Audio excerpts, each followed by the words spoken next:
Good evening, everyone, and welcome. I'm so glad you could join us tonight. And the most important thing I have to say to you tonight is thank you for being here. Thank you for taking time out of your busy schedules and out of your lives to join us and to either support us because you know what we're about and you're members, or you've been credentialed by CPEI, or because you're checking us out and you're looking for more information. So it's always meaningful to gather together as a community, and I'm grateful you're here tonight. So if you're just joining us, feel free to drop in the chat where you're from. Love to see where you're coming in from, and happy to meet you. Some of you know me. My name is Krista Argyropoulos. I'm the Director of Marketing for CPEI. Got a full hour planned tonight with leadership updates and reflections. We'll be learning more about what's going on, and we do have one change in the agenda tonight. Dr. Gregory Delort, our Chief Academic Officer, sends his regrets. He's unable to join us tonight. His report will be handled tonight by Dallas, and we'll do our best to field your questions tonight. If there's anything we can't answer, we'll send it to Greg and we'll get back to you with an answer. So if you have questions tonight as you're listening to us, feel free to put them in the chat. We will come back to them and we'll answer them during our Q&A. I'm pleased to turn things over now to our Chief Executive Officer, Dr. Dallas Spate. Dallas, you want to take it away? Thank you. Hey, it is so much. We're so thankful you're here. When I sort of envisioned starting this organization back in 2017, I remember that there were a lot of skeptics. Even my endorser, said, Dallas, you know what you're doing. And I don't think I did at the time, be honest. But I was always reminded of one of my favorite scriptures, and it's in Joshua, where he was reminded to be strong and courageous. So God will be with him wherever he goes. And I think that has helped to lead us in our organization. It's where we are today. But I think we're on the prefaces. I think there is much more to be accomplished. So I want to open up with a word of prayer and then share some updates with you. And we have, I think, a good program tonight, a lot of good insights, and then we're certainly open to any questions that you might want to share. Pray with me. Father, we thank you for this evening. We thank you for the folks that have given of themselves, their time, their talents, to help us to succeed in making an organization that has been successful in training folks to be effective in ministry wherever it is you call them. Help us, Lord, to never become prideful. Help us to never get sidelines with things that are temporary, but help us to look for things that are eternal and keep our eyes on you. We pray these things in your precious name. Amen. One of the first things I want to share with you, we have had a change in sort of staffing.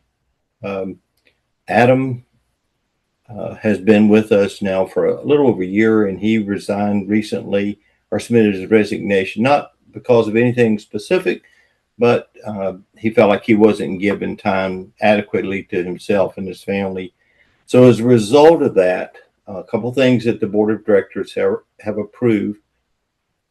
One is we are currently waiting for their approval, which we meet next week, but we're going to have a finance chair. And so we're going to be looking for some folks that's part of this organization. If you have a financial background and you're willing to serve on that committee, please send me your information at ceo@cpei.edu. We'll be reaching out to you. The other thing is we decided to outsource our bookkeeping. That's been one of the major things we've had problems with since we started, to find a bookkeeper or someone to manage our books. So we've decided to outsource it. Elizabeth and I looked at 3 different groups, and we finally recommended one called Jatasa to our board of directors, and they've approved, and they work exclusively with nonprofits. And so we're excited about them. Later this week, Elizabeth and I will be meeting with them to sort of do the onboarding, and hopefully soon we'll be able to get you some current financial statements. There was some questions about the career status. Where are we going? What are we trying to do? Hopefully you know that we've been reaching out to the major certifying groups. And so all the major groups right now, the Association of Professional Chaplains, the National Association of Catholic Chaplains, the Veterans Administration, the National Association of Veterans Affairs Chaplains, all have approved us or approved our CPE. Now, if you want to get certified with those groups, then you'll go to them and do whatever it is they ask you to do. But what they have said is we'll recognize CPEI's CPE. And just recently, we've had another one that we've been approved. It's the National Association of Evangelical Chaplains. Those that may know, retired chaplain Steve West is part of that organization. He heads it up. Julie Anner Lesher, who was a National VA chaplain, heads up that portion. She is an ACPE supervisor as well. And so we're excited about having a partnership with them. We're also working tirelessly to get into various healthcare systems. I know that that's a problem. Recently, Chris had put out a really remarkable piece. Hopefully you received it. If you didn't, please email her at marketing@cpi.edu. And it's some information about how to talk to the HR departments about CPEI and what we're trying to accomplish. But one of the systems we're trying to get into right now, or actually we have an indoor now, is with the Catholic healthcare system. Since they're probably the largest system across America, we're actually going to start a pilot program with them in May, and hopefully that will expand. So we're excited about that. They've already hired some of our folks, so we're appreciative of that. Chris is going to talk about in a few minutes about our website and some changes will come to that regarding membership that I think you'll be pleased. There was also some questions about relationship with the Army and the Air Force. As you know, thankfully, David Alexander's here, and because of his great work, we were able to provide CPE within the Navy system. Thank you, David, for your work and all that you've done. And hopefully in June, I'll be having a meeting with the Army, and I've already had some contact with the Air Force as well. So at least the doors have been open. There have been a lot of questions about professional development. We have been working behind the scenes. There are a lot of things that go on constantly behind the scenes that you don't always see happening, and we don't always communicate because things aren't finalized. But pretty soon we're going to have a large source of professional development materials provided. We're hoping to partner with a couple of other organizations. We're waiting on the board approval for us to move forward in that. I don't want to say too much at this point, but I'm really pleased with what I'm seeing in terms of the resources. We've submitted our request to DEAC, our accreditor, to offer CPE in Spanish. They've accepted our initial approach. They sent back to us this rather extensive document, about 30 pages, that I'm currently filling out, and we'll resubmit that. And hopefully we'll be approved by them at least in the fall, and maybe hopefully by summer, but definitely in the fall. And Greg, unfortunately, is not able to be with us. He has a conflict, but he's working on the doctorate of ministry. And I know he's identified several folks in our organization to move forward in that. The other big thing, we were initially approved for 3 years by the DEAC. That happened in June of 24. So that means now that we have to go back before DEAC because we were initially approved for 3 years. We'll go back for them. So I'm currently working, and Greg and I are currently working on what's called the self-evaluation report, or SER. Hopefully by June of 27, we'll be reapproved for 5 years at that time. Now, folks, I could use your prayers. This is an extensive amount of work. I think the last time I submitted it was about 300 pages, and it's already getting close to that now. So we appreciate your prayers for that. I know there's some questions about flexibility in terms, and what I've said to our leaders is we're bound because of our accreditor. We cannot go beyond 16 weeks. And I realize that creates some problems. So what I've said to our leaders recently is that if training supervisors particularly hear this, if you have a student that needs a little bit more flexibility, allow them to do some of their hours or clinical hours either prior to the preferably prior to the course starting. If you have to go after that, then make sure that you work those arrangements out with Elizabeth and with Greg. But we want to be as flexible as we can, but we cannot go beyond 16 weeks. One of the new groups that I will be meeting with later this week, just so you know, is a Hindu school that's out in California.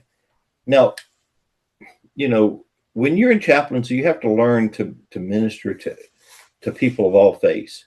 And these folks reached out to us. Another group that we just recently approved was a Hispanic university located in Georgia, but they have facilities all over. And Elias Burgos and Jeanette are both going to be working with that. Right now, we can't teach CP in Spanish, but we are seeing some growth in that areas. One of the things, we're not going to be able to do it this year because of literally too much is going on and too much cost. Whether you not realize it, it's very expensive for us to get accredited. It's very expensive for us to get this new program added. And so we're not going to try to do a conference this year, but we will next year. And maybe Chris will talk about that in a few minutes. And lastly, one of the updates I want to share with you, I know that finance is always an issue. We currently do not have a scholarship fund, but we are working with an organization. The board is going to look at them a little bit more thoroughly in our meeting coming up that will potentially help us to start raising funds. So that's where we're heading. I appreciate all you're doing. I'm going to turn this back over to Krista now. Thanks, Krista. Thank you, Dallas. I appreciate it. And that was a helpful report. And there was a couple things you asked me to speak about. Would you like me to share about those now, or do you want me to do those? Okay, can do. I'm going to hit the easy one first, and that's the conference. So Dallas and I have been working on plans for a conference for 2027, looking at Orlando. Possibly looking at areas where people can fly into rather cheaply, and lodging and everything's good. So keep that in mind for 2027, not that far away when you think about it. So the second thing that Alice asked me to speak about tonight was the website. So a lot of times organizations starting out have a lot of issues with consolidating data and getting everything into one system. Earlier this fall, 2025, CPEI signed on a contract with a membership management platform called I4A, which is an acronym that stands for Internet for Associations. What that'll do is basically, in a nutshell, we'll take members from when they onboard with us, rather they're going through CPE, or they're certified or getting credentialed, or they're seeking reciprocity with us, all the way through their life cycle as members until they're emeritus with us. So it will include everything from dues and management of annual dues, event registration, newsletters, professional development, getting CEUs on it will be part of it. The list goes on, really. It's quite extensive. There's a lot going on with it. My whole vision for this is that people will be able to see a whole pathway of what they're doing. So how to become a member, why to become a member, what do you have for membership benefits? It'll answer those questions, as well as help people connect with each other. The world being digital and what it is in 2026, and us being an international organization, we want to have that kind of platform available. I4A provided us probably the most robust version we could have, because it's also a website as well as membership management. And Jason and I are working in tandem on getting that together. Jason's our technology director. So hopefully that'll be rolling out pretty soon. I'm putting some finishing touches on the content for it, and we're going to start testing pretty soon in April. Should be getting back to you soon. So I'd love to have hey, we're going live on this date, but I don't want to do that to myself just yet. So we'll be in touch with hopefully a great announcement and some really good news for y'all. So we'll hear some brief reflections from our supervisor educators and students about their experience. I'm grateful for y'all for being here tonight. What I'm going to do is I'm going to spotlight Dallas Dykes and Amelia Cottrere. Thank you, Krista, and welcome everybody. It's great to see all of you.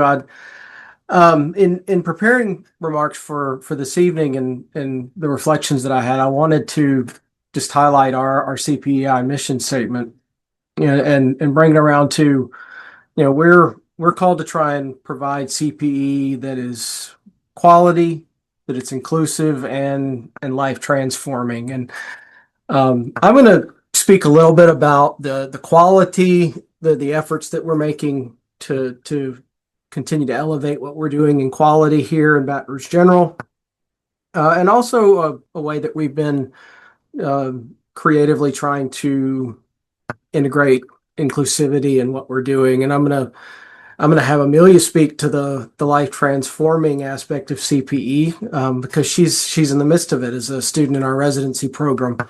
But let me begin with just sharing a little bit about an effort we're making in quality. And this was done in coordination with Greg Delort, and asking him about this. And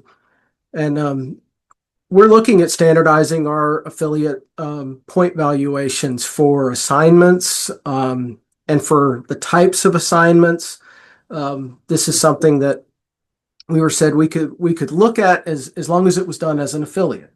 And so we're looking to we offer both extended and residency CPE programs here. And so I'm working with Joseph Maline, my colleague here. And the effort is to try and have our student scoring on course assessments better correlate with our final evaluation scoring.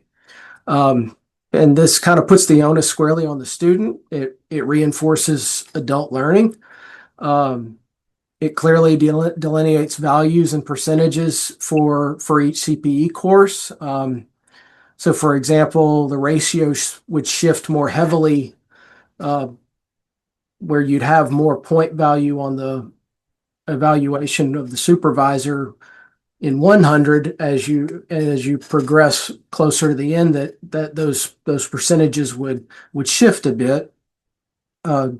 The goal is to have more close alignment between the student's grade that they're receiving on their coursework and what we would in the grade that our supervisor evaluation would assign. So it's more objective, less subjective. So that's something that we're working on that kind of helps with quality. As far as what we're trying to do inclusivity wise, during the month of Ramadan, our department offered iftar refreshment snack bags to our Muslim team members that were observing their fast during daylight hours. And we had a very positive response to that across multiple hospital campuses. And it was interesting. The response wasn't just from our Muslim community.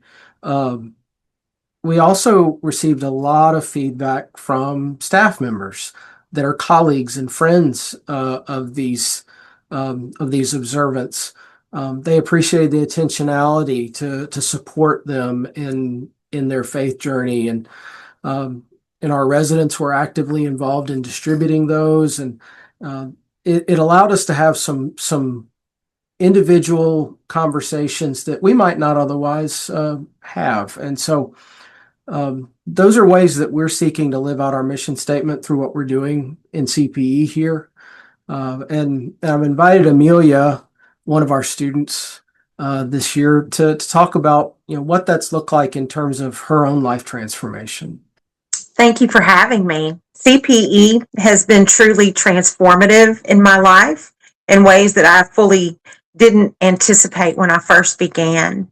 At the start, I thought it was mainly about gaining experience and skills, but it quickly became something deeper than that.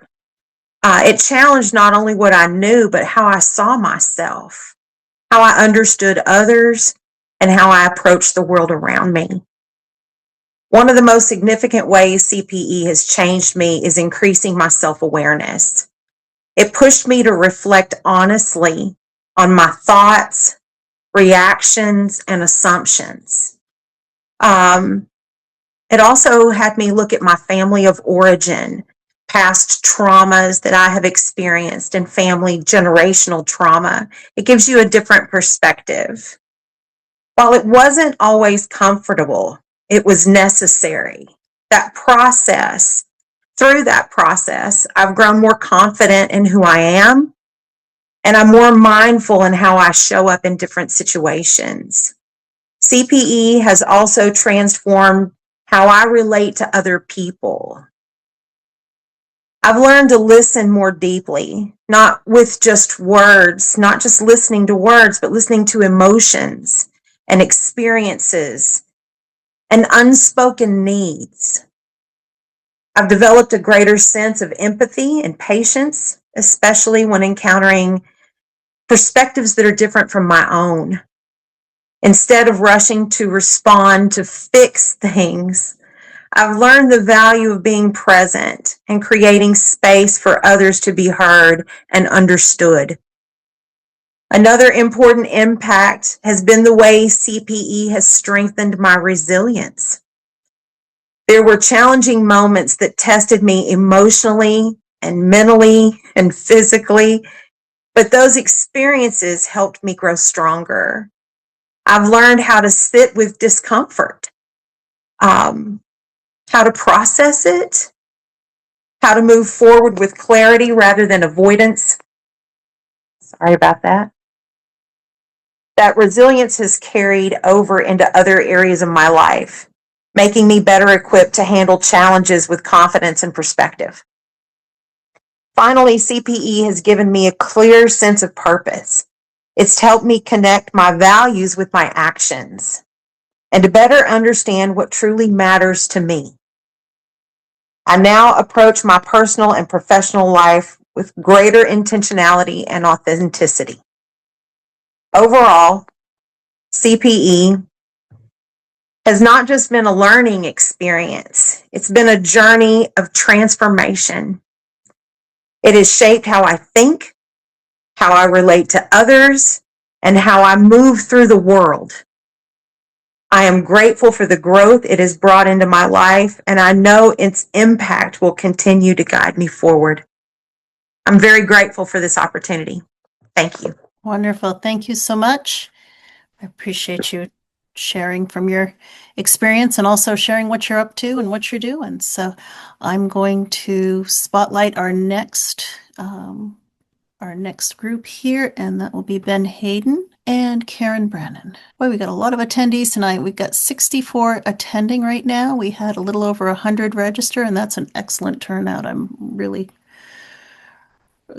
humbled by this turnout tonight. So, all right. So there we go. Ben and Karen. All right. The floor is yours. Well, thanks. Thanks for this opportunity. Just talk a little bit about the ministry that's going on. As both Dallases have really kind of talked about, CPE oftentimes is, well, even historically, has always been within the hospital.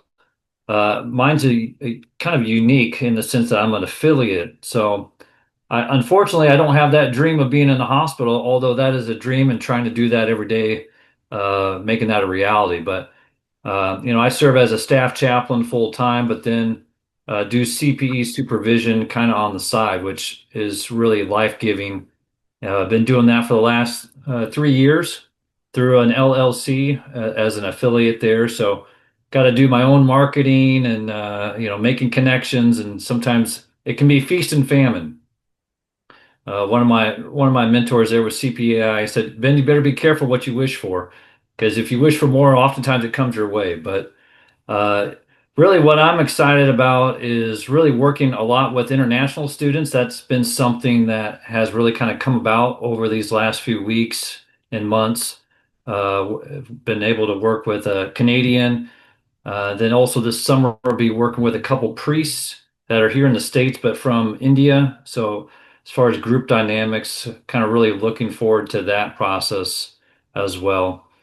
Even as an affiliate, it's been fun to just really have a diverse group from really multi-faith. Also, maybe even had the first female Muslim chaplain that has been part of that. We've also had some Orthodox priests, and really looking forward to our Catholic priest this summer, sprinkled with all the other brands that we have out there. So it really adds to the group dynamics. It was also moved in some spaces of really training supervisors. So that's always been a dream of mine. So Have a few of them on the call as well. Nathan Hall are helping out with that as well, but that has been exciting. And really, over the last 6 months, have partnered with Intermountain Healthcare System. That's where Karen Brannon is at, and been able to partner with her and her system and help them get their CPE up and going. And so, kind of turn it over to her as she kind of shares a little bit of her experience. I think, did I just kick myself out? No, you're good, Karen. Okay, good, great. Well, be careful what you ask for because you might get more. I think we might be part of that more that Ben was referring to. Might get more than you asked for. We've had a CPE center here at St. Vincent Regional Hospital in Billings, Montana for 9 years, and we have shifted our focus to become affiliated with CPEI, and we are thrilled at such. We've moved from an 8-hospital Catholic hospital system to a 33 hospital system with Intermountain Healthcare across Utah, Idaho, Nevada, Colorado, Montana, and Wyoming. We have over 400 clinics, almost 60,000 employees. So we have a vast field of people who are interested in clinical pastoral education within our system. And we also attract students from the rural areas of Montana and Wyoming. And so we are thrilled to be a part of CPEI, and we're extra special thankful for Ben, who's come alongside of us to partner with us as we become our own affiliate. I'm a level 700 chaplain student, supervisory education candidate, and just became board certified on Friday. So moving right along. And then we pulled Nathan Hall on board. We couldn't be more happy to have him. He's from one of our hospitals in Denver as well. So he's a 600. And we have more in the wings waiting to start the supervisory education as well. So we just couldn't be happier with the movement. Dallas, I'm all on board too for all of our working toward making this the best quality education that we can provide across the country and around the world. So I have particular interest in adult higher ed. So if anything I can help with along those lines, please let me know. That's my other background. So higher ed administration and adult higher ed is my jam when I'm not in the world of chaplaincy. So I think that's all for now. I'm happy to be here. I'm just so pleased, Amelia, just hearing your story about how this is life-changing, changed my life. CPE, my first half unit was in 2004. So I've been a chaplain now for 22 years, and it continues to change my life. And so that's why I want to be an educator as well. All right. Great. Thank you so much for joining us, Ben and Karen. Really appreciate it. And thank you so much for also sharing what you're up to and how this has changed your life. So I'm going to spotlight our next speaker. So we have David Alexander. And hi, David. And we've got Kyle Boyer. So all right. Thank you so much for being here. And the floor is yours. Right. So nice to see everyone. Clinical pastoral education in the Navy. I mean, 2 years ago, 18 months ago, it would have been beyond my wildest dreams. Actually, we've been talking about it. I've been a chaplain in the Navy for 21 years. We've been talking about it as long as I've been in. Wouldn't it be something if one day we could seize our own destiny when it comes to CPE, train our own organic supervisors and provide something sort of for us, by us, to meet some of our unique contextual needs, and to really dream at how a clinical pastoral education extending throughout the enterprise could change the perspectives and rise the tide of naval chaplaincy to the Navy, Marine Corps, and Coast Guard. Through a series of events I don't have time to go into exactly. This opening occurred about 1.5 years ago There were two of us on active duty who had been supervising CPE for some years with various organizations. And, we went out seeking for just the place where accountability, a wide and diverse family, the pursuit of academic excellence, but also flexible mindset, an ability to dare to dream and to breathe, to expand. We really found it in CPEI, and I had known Dallas Spate back when he was a lowly colonel at the Pentagon many years ago, and to be reunited with him and to see this vision I had heard whispers of so many years ago, and its maturity now, and the people, the depth of heart that this organization has, partly because it's still small, but I think maybe we're poised to hold on to it on our current trajectory, has been a real blessing. So we have 2 training supervisors, we have 7 SECs, and we have 4 programs at current. 2 are residencies at our flagship naval hospitals, one being Portsmouth, which is in Tidewater area of Virginia, and the other being in San Diego.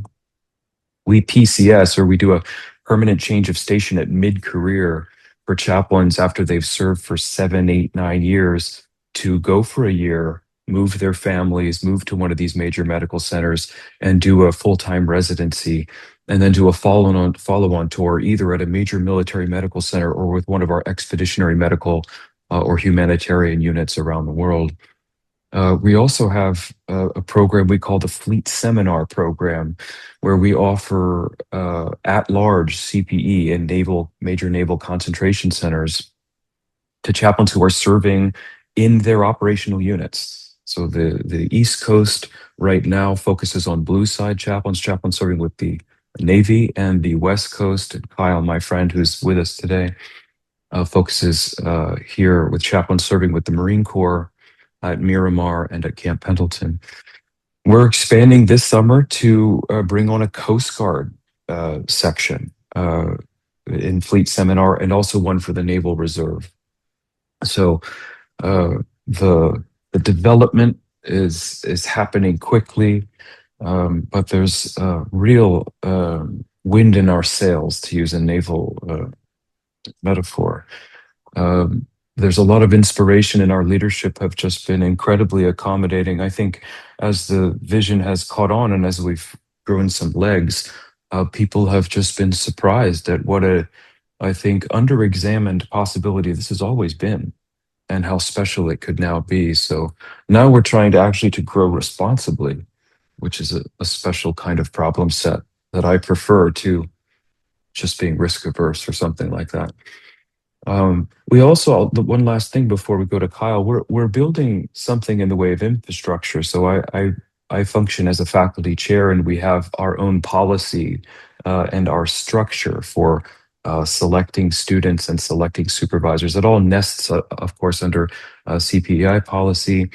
But because we're a complex organization and we're now running programs in many places all over the country, and in fact have students overseas, it's just very important to us to also do our part, I would say, to maintain something like a local standard of excellence.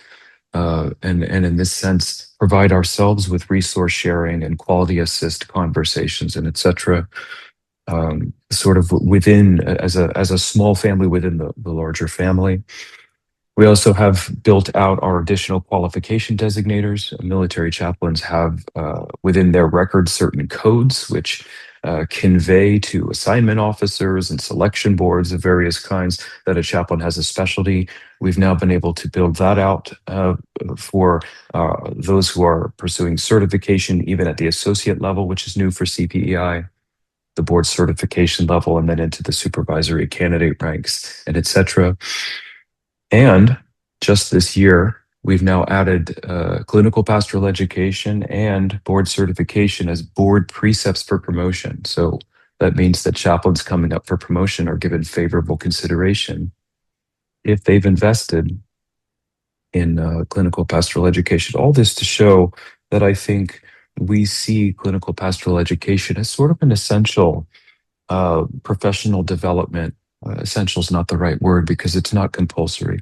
Let's say a a milestone, a marker of the pursuit of excellence in professional pastoral care that we're hoping as many chaplains as possible will take advantage of, and we want to create the incentive structure for that.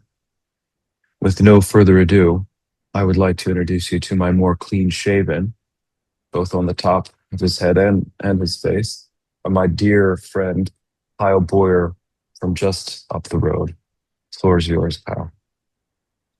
Thank you, sir. And can you give me a thumbs up that people can hear me? That's wonderful. And bald is beautiful. We just kind of accept that. But yes, my name's Kyle. I am assigned to Marine Aircraft Group 16 in Miramar, California. If you were to watch the original Top Gun, you would actually see the hangar that I'm speaking to you all from. And I'm in an operational setting, right? So we are the largest aircraft group in the Marine Corps. If you were to turn on the news right now, you would see our units are headed to Iran and are even there. And so the idea of doing CPE in an operational context is just something that I did not think was possible. About a year ago, someone approached me about this fleet seminar program. I had no idea what it was. I really didn't have a lot of expectations other than a mentor of mine suggested that it would be something I would enjoy and that I would benefit from. And I'd actually missed the opportunity to do CPE in seminary because I didn't think that chaplaincy was going to be a part of my future. And so I took a preaching class, an extra preaching class instead. So here I am, we're given this opportunity, and it's turned out to be something much richer than anything I could have anticipated or expected. I kind of had a bias thinking that doing the extended version, or what we call the fleet seminar, would mean that I was getting a less than product, right? You go to a great restaurant, but you get takeout because you don't have time to sit down and eat the full meal. And this has not been that experience. This has been the full, in fact, maybe even more, because I have my operational context, and I have the verbatims that come out of that. I have the chance to sit down with peers in a way that has just been incredibly meaningful. It's been incredibly meaningful, but it's also been, it's been really hard. One of the hardest things for me to realize probably a few weeks in was that the way that I saw myself, my own pastoral identity, was probably outdated, right? It was more, it was closer to maybe who I was, early on in my parish ministry or right out of seminary. And that's just not who I am, right? That has developed, that has changed. And so the way that my peers received me was different than the way that I, thought of myself. And so that difficult peer dialogue was something that really helped me kind of ask a lot of questions. And one of the questions that I had to ask was, about the walls that I had kind of put up with other peers, right? At one point they had been thoughtful boundaries, but they grew into walls that kept me from relating fully with my peers. And the CPE cohort kind of pushed me towards, maybe not deconstructing them entirely, but at least turning them back into thoughtful boundaries about, self-disclosure and what I share. And so that was an incredibly meaningful experience. And that happened maybe a month into it. I'm now in my third unit, and I'm drawn towards I'm drawn towards the CPE process in a way that I plan on getting board certified and expect to be working in this context in my next duty station. And it's almost like this fleet seminar was completely tailored to me. But I can't downplay what it's been for me to have the opportunity for reflection in what's an incredibly action-oriented space, right? I'm in action, react mode. Yet here I am able to take the paradigm of action, reflection, action, and bring it into my operational context. So I'm grateful for the fleet seminar. I'm grateful to have learned what the acronym CPEI stands for, and just the foundation of rich education that's well, it's a lot more than takeout. We'll put it that way. So thank you so much. And thank you both. I appreciate you being here tonight and for for sharing more. It's been wonderful, and we are going to move into our community Q&A. Give me just a second here to unpin and all that. And thank you both also for your service. Appreciate you. So I'm just going to pin myself for a minute to MC, but as people are given answers or whatever, we will certainly spotlight them. I'll try to keep up as best I can. So just real quickly, if you want to put questions in the chat, you're welcome to do that. We've got a few questions that were submitted when people registered, because that was part of the registration form. We can read off those. But also too, if it's engaging tonight, I got Dallas's permission to go over just a little bit tonight. So if we find that we need to, so appreciate everybody's patience, and I'm going to open up the floor now for questions. So if you want to raise your hand, I will call on you and you can unmute yourself and fire away. Pin Dallas with me here. Dallas, I'm going to go off some of the questions we got online, because we've got a lot of them actually when people registered.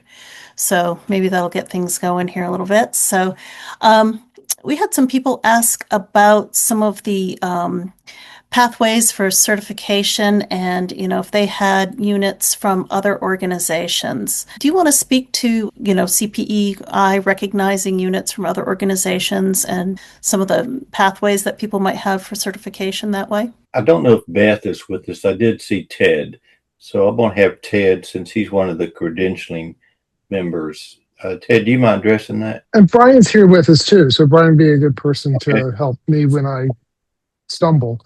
So repeat the question again, just to focus me on, it's about reciprocity?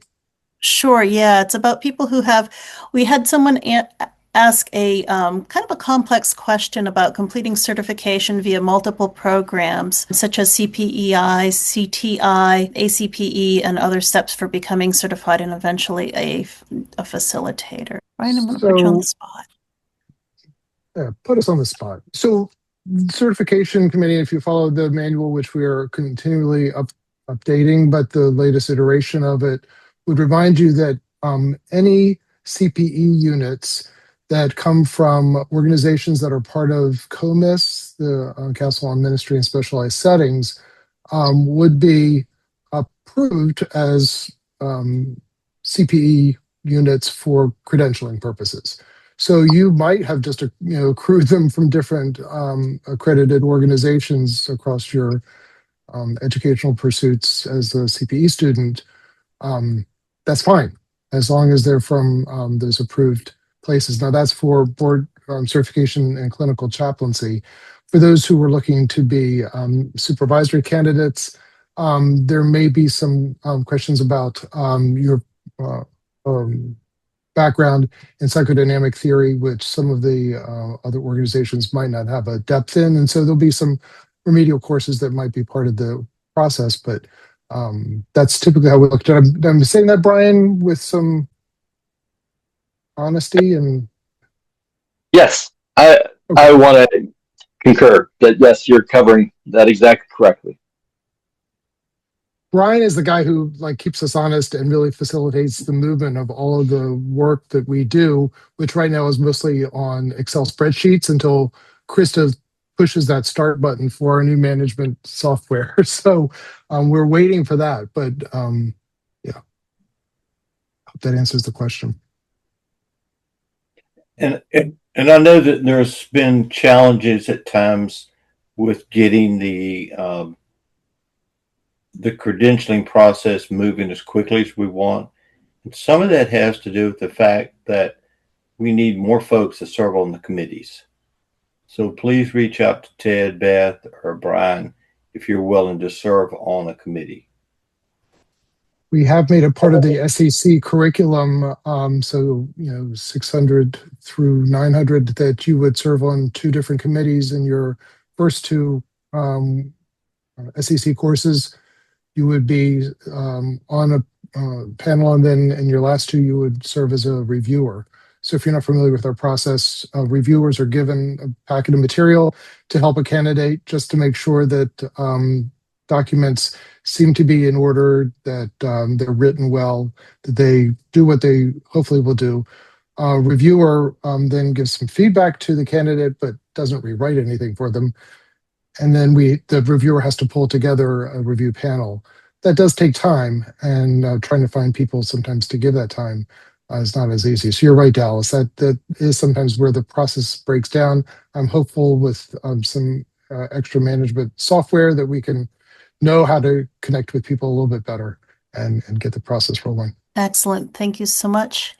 And I was just alerted that John Kalinowski had his hand up. John, I'm sorry I overlooked you. It didn't pop up on my screen. That's my question was actually I just came from a meeting and we were involved and I was asked to be involved with Schwartz rounds, wondering if anyone in this group as a chaplain has been involved with them as well. I've been in a past life in a different area of chaplaincy, been part of them, but I was wondering if we as a group work with hospitals and administrators in that area. Ted, you raised your hand that you had Yeah, experience with that. right, yeah. So those are not familiar. Schwartz Rounds is a program that connects healthcare workers with the feelings around working in healthcare and offers safe spaces for people to have dialogues around the difficult work that we do in healthcare. So, John, we'll talk offline because I facilitate the Schwartz Rounds at our particular hospital, but in the RWJ Barnabas Health System, which John is working in, all of our hospitals offer Schwartz Rounds. They're fantastic. If anyone wants to just email me or connect with me later, I've been part of that process and that program for several years now. And it is pretty life-changing as well. It is very similar. I find it to be one step above, let's say something like mental health first aid. You're actually working with a larger staff. Yeah, we have one coming up on Thursday, and they're all themed, and they're usually 1 hour, and they usually have lunch involved. But the theme is, I don't want to go back in that room. And it's focusing on the difficult families and patients that people just don't want to go back and take care of them anymore. They're burnt out. And so it's dealing with those tough feelings of trying to care for people that you don't really like. Thank you for addressing that for me. Anybody else have their hand up, or it's if I don't see you, just unmute yourself and fire away. Leads me into the next question. There's questions about continuing education opportunities. I see we have Kay Myers with us. Kay, can I pin you? Yeah, but I wasn't listening. I was typing a message to John. Why? So we have a question about if there are any virtual continuing education opportunities this year. Any workshops or anything? I do not know if there is. If someone has one coming up, say something. I just don't keep them all in memory. My job is to help people establish CEUs for their programs. We have, Kay's doing an excellent job. If you want CEUs for some educational programs that you offer in your affiliate or hospital, wherever, please reach out to Kay, core@cpei.edu. Yeah. But we are working with several other groups, and hopefully that the board will approve our recommendation next week. And if so, we're moving to a new format. It's an AI kind of program that Krista actually identified for us, and some excellent resources that I think you'll be pleased with, and we'll be able to give CEUs. So be on the lookout for that in the next few weeks. Yes, that was the thing that was on my mind. They're been part of reviewing individual modules for leadership development.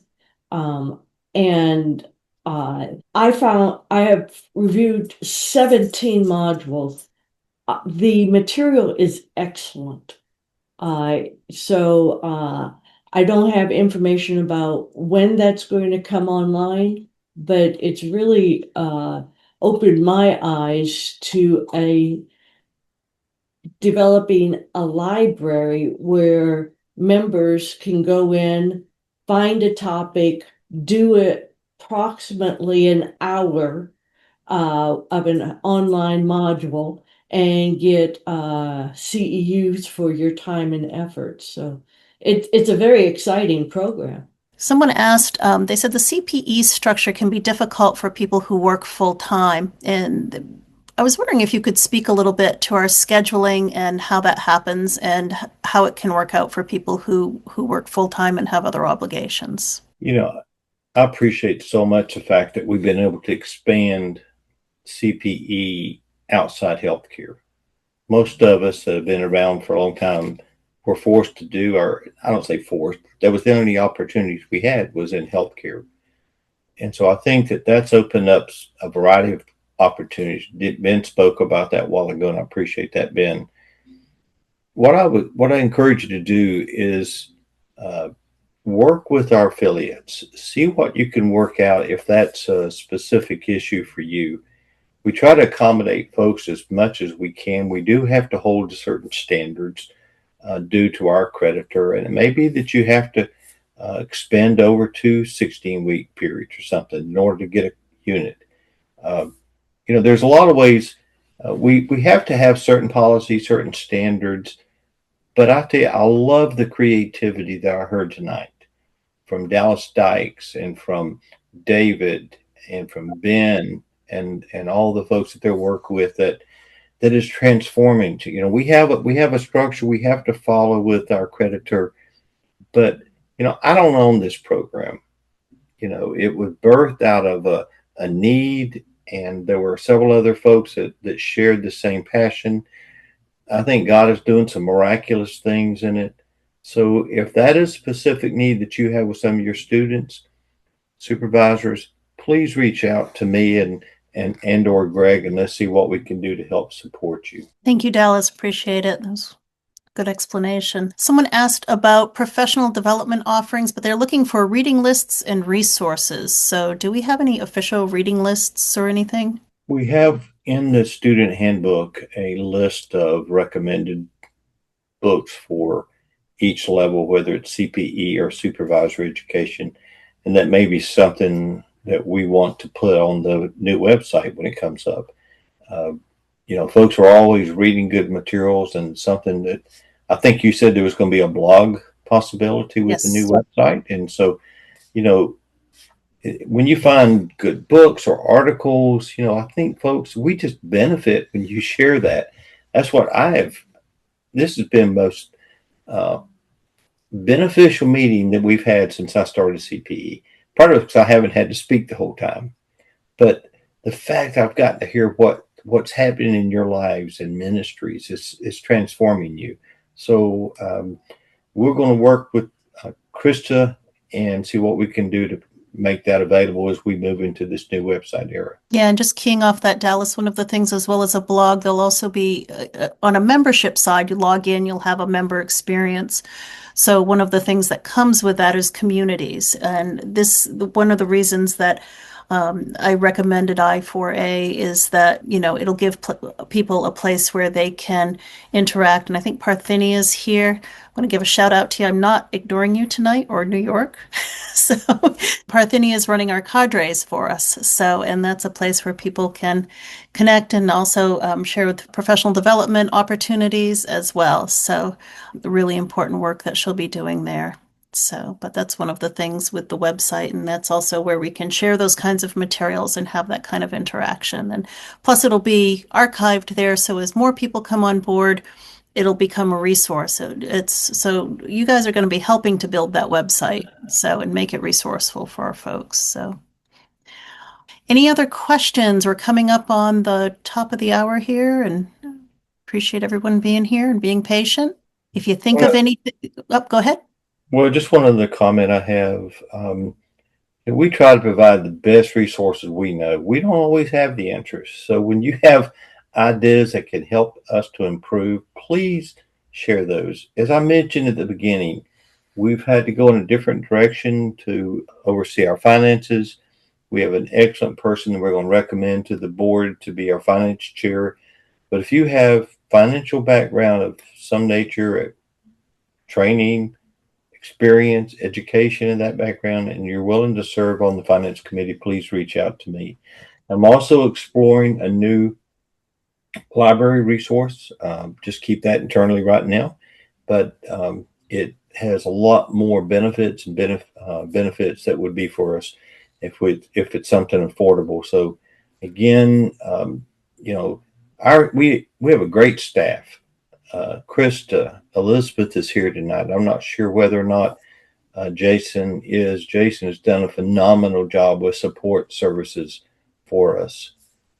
Greg, unfortunately, is able to be with us tonight because of conflict in his schedule. But folks, you have a great staff. I hope you appreciate them for all that they're doing. And thank you all so much for being here tonight. And for those who are willing to take your time and share your stories for each of you. Thank you so much, Dallas. And as we come to a close to this tonight, if you have questions after you log off here, send them to me at marketing@cpei.edu. I'd be happy to forward those wherever they need to go, or you can reach out to Elizabeth as well. Elizabeth is a great wealth of information, so I don't know what I'd do without her. So Elizabeth is at registrar@cpei.edu. And grateful for this opportunity to connect with you tonight, and I thank you again. And the recording for this will be available shortly, and thank you all. I hope you have a wonderful evening.